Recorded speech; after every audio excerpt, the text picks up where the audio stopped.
Le Point Bourse vous est présenté par Bourse Direct.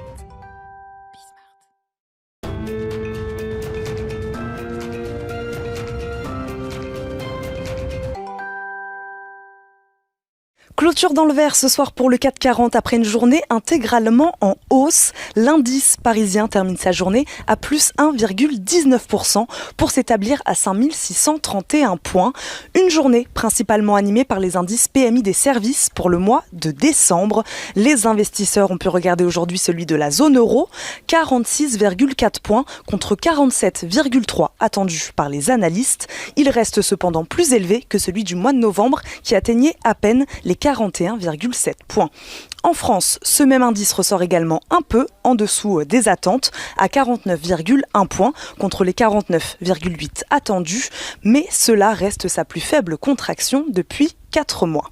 En France, toujours les prix à la consommation sur un an restent stables en décembre après une augmentation de 0,2% en novembre.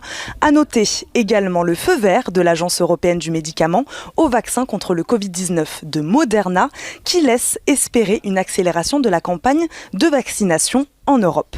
Le marché a bien sûr également regardé de très près les élections sénatoriales en Géorgie aux États-Unis. Les candidats démocrates ont à cette heure tous deux revendiqué la victoire. Les investisseurs qui anticipaient aujourd'hui une victoire du camp de Joe Biden, l'impact s'est fait sentir dès l'ouverture sur les indices boursiers américains, notamment sur les valeurs technologiques qui craignent une surveillance plus stricte et un alourdissement de la fiscalité sur les sociétés du secteur. Ils étaient attendus aussi les chiffres ADP de l'emploi dans le secteur privé aux États-Unis. Contre toute attente, le secteur a supprimé des emplois en décembre, une première depuis avril. 123 000 emplois ont été détruits le mois dernier. Au mois de novembre, 304 000 avaient été créés. Le marché surveillera également dans la soirée le compte-rendu de la dernière réunion du comité de politique monétaire de la Fed. De retour en France et du côté des valeurs aujourd'hui, les banques en tête du CAC 40. La remontée des rendements obligataires a profité tout au long de la journée à BNP Paribas, Crédit Agricole et Société Générale. Carmat décolle après son annonce de lancement commercial de son cœur artificiel Total au deuxième trimestre 2021.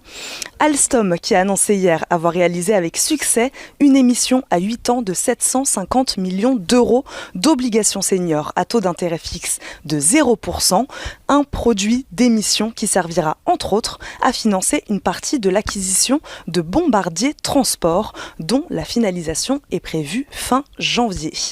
Sur le front du pétrole, le baril de Brent poursuit sa progression au-dessus des $54 après l'accord trouvé hier entre les membres de l'OPEP+. Total dopé par cet accord finit la journée à plus 4,39% sur l'indice parisien.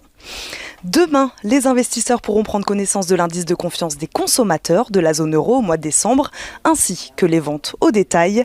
Aux États-Unis, l'indice ISM des services et la balance commerciale seront attendus dans l'après-midi, ainsi que les inscriptions hebdomadaires au chômage.